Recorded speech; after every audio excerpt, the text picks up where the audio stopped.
नमस्कार बहिणींनो, तुमच्या सर्वांसाठी आज एक अतिशय आनंदाची आणि महत्त्वाची बातमी समोर आली आहे। मुख्यमंत्री माझी लाडकी बहीण योजनेच्या हप्त्याबाबत गेल्या काही दिवसांपासून जी प्रतीक्षा होती ती आता संपली आहे। खुद्द उपमुख्यमंत्री देवेंद्र फडणवीस यांनी एक मोठी घोषणा केली असून फेब्रुवारी महिन्याचा 1500 रुपयांचा हप्ता तुमच्या खात्यात कधी जमा होणार याबद्दल स्पष्ट संकेत दिले आहेत। आजच्या या व्हिडिओमध्ये आपण पाहणार आहोत की नेमकी काय घोषणा झाली आहे आणि कोणत्या महिलांच्या खात्यात हे पैसे जमा होणार आहेत।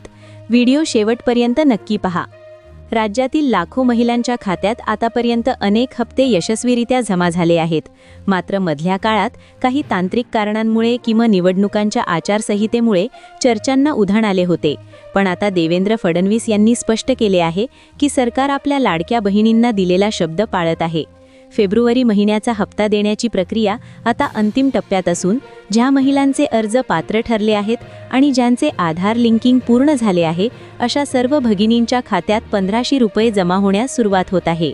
सरकारने या योजनेसाठी आवश्यक तो निधी आधीच मंजूर केला असून थेट लाभ हस्तांतरण म्हणजे डीबीटीद्वारे हे पैसे पाठवले जात आहेत।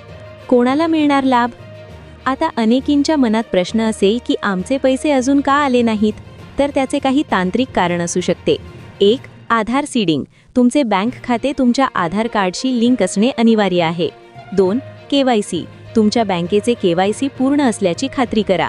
3. पात्रता यादी, जर तुमचा अर्ज मंजूर झाला असेल तरच तुम्हाला हा हप्ता मिळेल। ज्या महिलांना मागील हप्ते मिळाले नव्हते त्यांना थकीत रकमेसह हा हप्ता मिळण्याची शक्यता देखील वर्तवण्यात आली आहे, त्यामुळे तुमच्या बँक खात्याचा मेसेज नक्की तपासा। तर बहिणींनो, महायुती सरकारने सुरू केलेली ही योजना महिलांच्या आर्थिक सक्षमीकरणासाठी एक मोठे पाऊल ठरत आहे। तुम्हाला फेब्रुवारी महिन्याचा हप्ता मिळाला का किंवा तुमच्या अर्जाचे स्टेटस काय आहे हे आम्हाला कमेंट बॉक्समध्ये नक्की कळवा।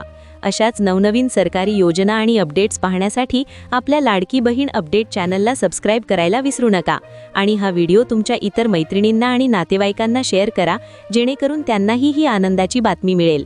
धन्यवाद।